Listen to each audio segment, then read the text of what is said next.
be a role model because I believe everybody should have that personal brand. I treat AI as a supportive thing, and I even use AI as an assistant for me. There's no end game. I learned Java from somebody who started her career on technology when she was 50, and we are in an infinite game. To do that, you had to do a lot of stuff. One is basically keep on learning. Hello everyone, we are back to another episode of Tech Talk 360 where we unveil one bite at a time. We have a very special guest today joining us from the other part of the world. It's none other than Asanka Abeysinghe, the CTO at WSO2. Hi Asanka. Hey Russell, thanks for inviting me to your podcast. It's my pleasure. Let's just start. Asanka, who is Asanka Abeysinghe? Interesting question. So I position myself as a technologist and I operate on first principles, and I'm a visual thinker. That's why I call myself as an info doodler as well. I do doodling for many ways that when I want to share my knowledge.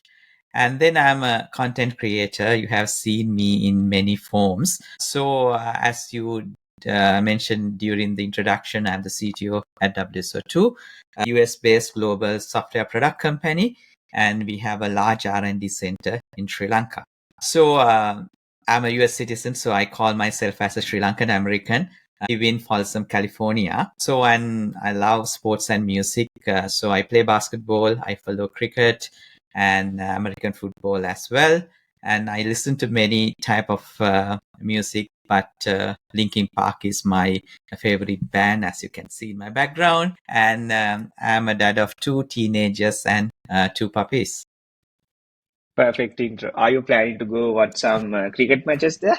World Cup is So happening. I was planning to earlier, but couldn't manage my schedule due to various other stuff. Yeah, But I'm yeah, watching the stuff online since it's a friendly time zone this time. I'm following yeah, most of the definitely, stuff. Yeah, definitely. unfortunately, Sri Lanka didn't do well yesterday, Yeah, but hope yeah, they will catch up. definitely, yeah, definitely. Amazing, amazing intro. So if I just ask you as the first question, how did you come into this journey? Where did it all begin to into this amazing journey? Yeah, so when I was a kid, I used to build these electronic circuits and was into tech. And then when I was 16, I started doing programming. I started with C++, and I met this interesting teacher called Raghu, who used to lecture at Peradeniya University, and at the same time, he was a lecturer at Informatics Kandy. So I started learning from him, and then I did my bachelor's on MIS, Management Information Systems, at UCD Ireland, and then started my career as a programmer. So I worked for many software houses in Sri Lanka and stepped into the software architecture side. That's a usual path for a programmer. And worked on many large financial systems, telco systems, and build many large software systems for many organizations. And then I started fintech with a couple of my friends, and we ran that for 3 years and had a really good exit from that. And with the interest to distributed computing and open source, I joined WSO2. So I joined WSO2 into the product side, product engineering side, and worked on the integration products for a while. And then I started this unit called Solutions Architecture, which is helping customers on how to use our technology. And did various roles after that. I was the chief evangelist for a while, and then stepped into the CTO role, and now currently working as a CTO for the organization. Amazing, amazing. So we just have a chat on this before as well. What actually inspired you to focus on humanizing technology and architecturing digital transformation? How does that begin? And let's just get a brief overview on that as well. Yeah, I think it's a twofold question. So I'll start with the first side of the humanizing Yeah. technology. So I think the technology can be used to improve the quality of life of each and every human, and we can make a better world using as well. So that's where we need to link human with technology, but there's a gap. So mission on that, basically how I can help bridging that chasm. So that's where the first side coming on humanizing technology. And the digital transformation, basically every organization is in a path of getting into digital transformation. They go through this journey of digitalization, and then digital transformation, because in modern world, the differentiators and the unique coming to each and every organization coming through the digital experiences that you access. As example, if you order a cab, how digitally it's connected and how easy to order the cab, track the cab, do the payment online. That's a really good digital experience, right? And if you go to a department store, if it is digitally supported, then without going into a tryout room, you can just visually look at how that particular dress or the shirt or trouser or whatever that you got look like. And then again, if that particular item is not there, how you can get a notification when it is available. And based on your buying patterns as well as other social aspects that you have, it can give recommendations for you. Those are some examples for the digital experiences, right? So organizations are in the process of getting there. So that's where I'm helping these organizations to become digital driven, and helping them on various angles, especially using the software stack that we have, and that is the company vision as well. So I have treated that as one of the responsibilities that I have, and helping these organizations. Amazing. Since you touched upon the company vision, I was just gonna ask the next question is what is your daily role in like the CTO at WSO2? What is the responsibility that you have and what you bring to the brand? Let's just get a small touch of that as well. Yeah, so I think it's a big responsibility to be the CTO of a global Yeah. product company, servicing like Fortune 100, Fortune 500 companies, which is using mission critical applications. So it has multiple angles. One thing is defining the vision with my CEO Sanjeeva and the leadership team. So just putting a vision and a mission doesn't help, right? You have to practically Yeah, apply it. definitely. So helping that. And then there's another key area that I'm working on, being the spokesperson who evangelize the vision to the analysts, customers, and then into community, because I do a lot of public speaking as well. And then be a advocate for the strategic customers, because we spoke about that digital transformation Yeah, journey and yeah. then how I'm helping, right? So with that, be an advocate for these strategic customers is another thing that I'm doing. And while working in the field with these analysts, customers, I'm bringing that knowledge to the product teams, because we had to build stuff that market is looking for, Yeah, and then definitely. what they require, right? So bringing that experience back to the product team is another thing.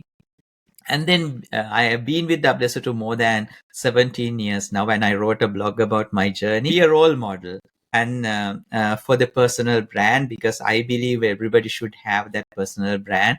So I'm helping people to do that, as well as being a mentor for many folks. And then ambassador for the company culture is another thing that I do, because culture is the foundation for our organization. So those are like a few areas. It's like a Swiss Army knife, that many responsibilities and many areas that I'm touching.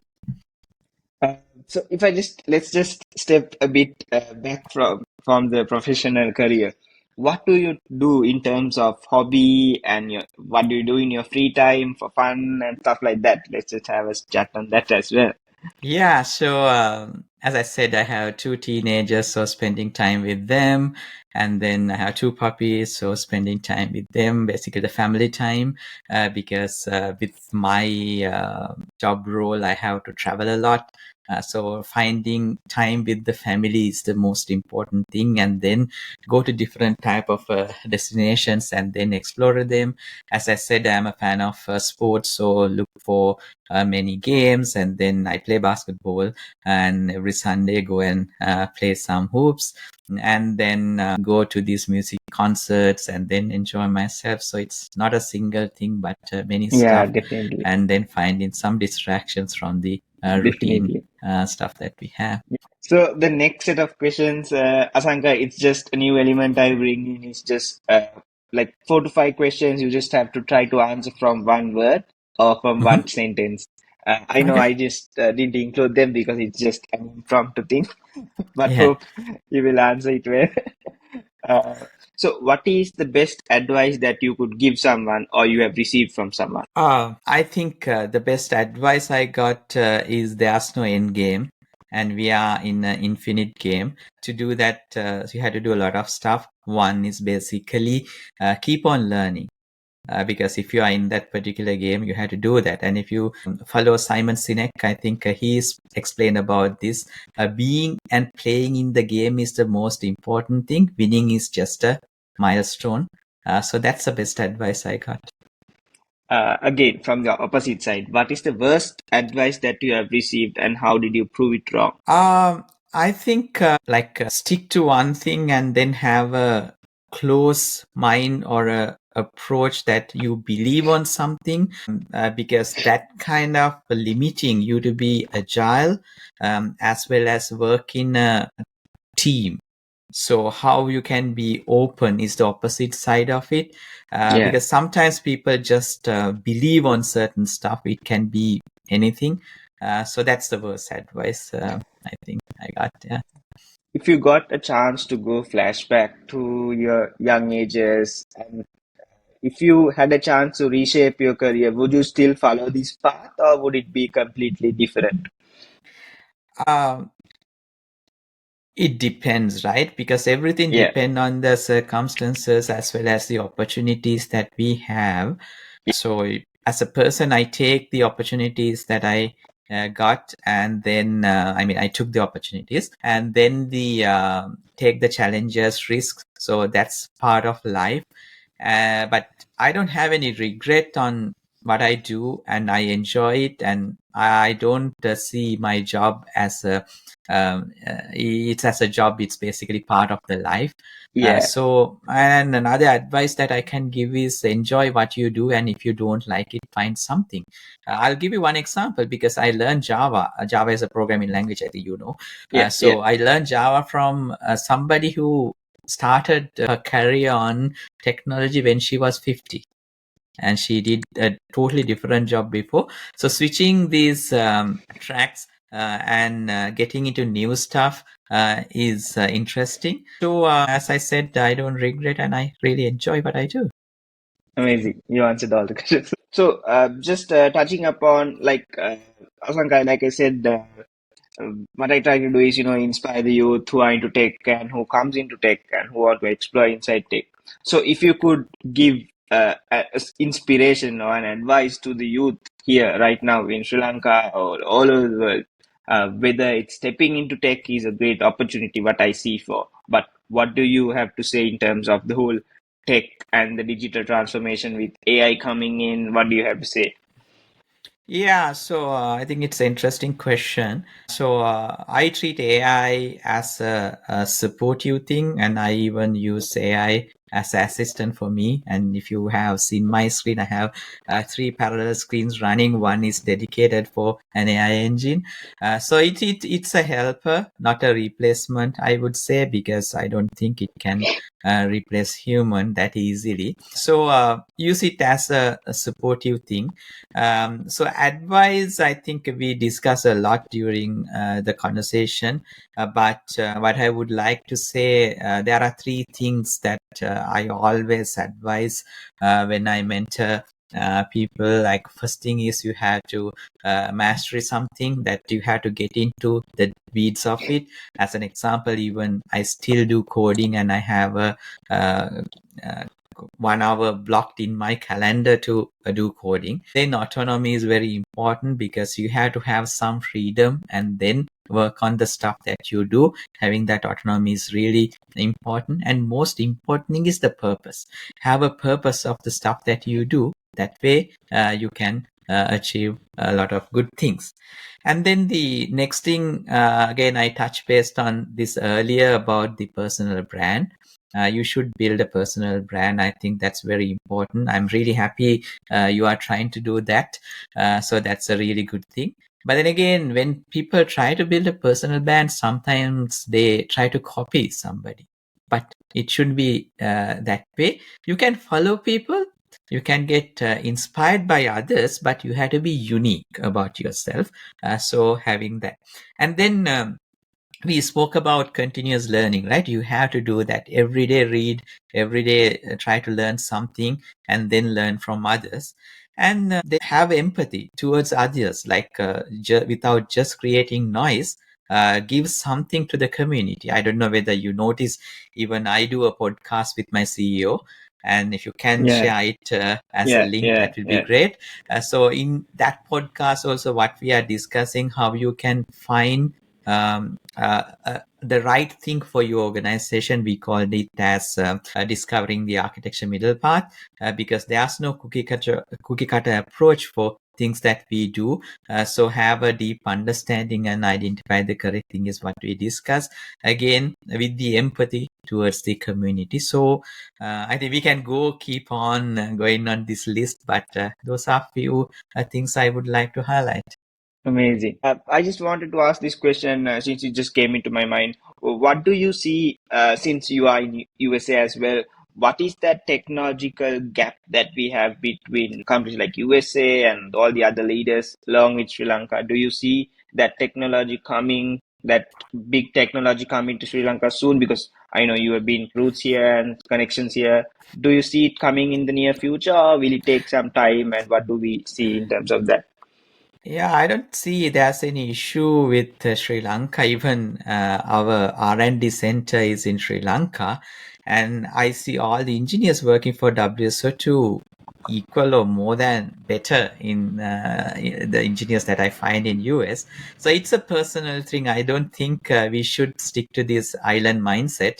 With internet, world is flat, right? You can learn Yeah, anything, you can buy definitely. anything, and even a book, like those days we have to get a physical book, but these days you can get a digital copy. So it's basically finding excuses. I don't think there's any issue. And we have world-class engineers, we have world-class technologies. That's how even we build WSO2 and operating all the technology from that part of the world and servicing these large organizations. So Thank you there's so no yeah, gap. It's yeah, basically up to definitely. each individual and up to each organization.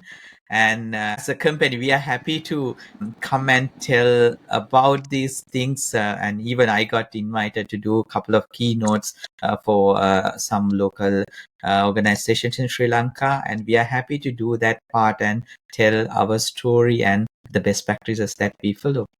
Amazing. Thank you so much, Asanka, for coming into the podcast. Let's just share some final thoughts on the podcast.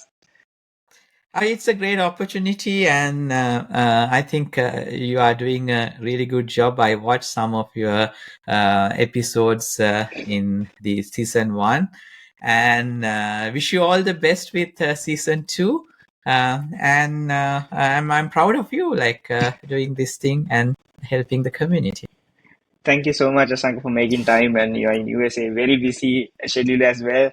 It's been a pleasure talking to you. Really much inspiration. We had so much content out there.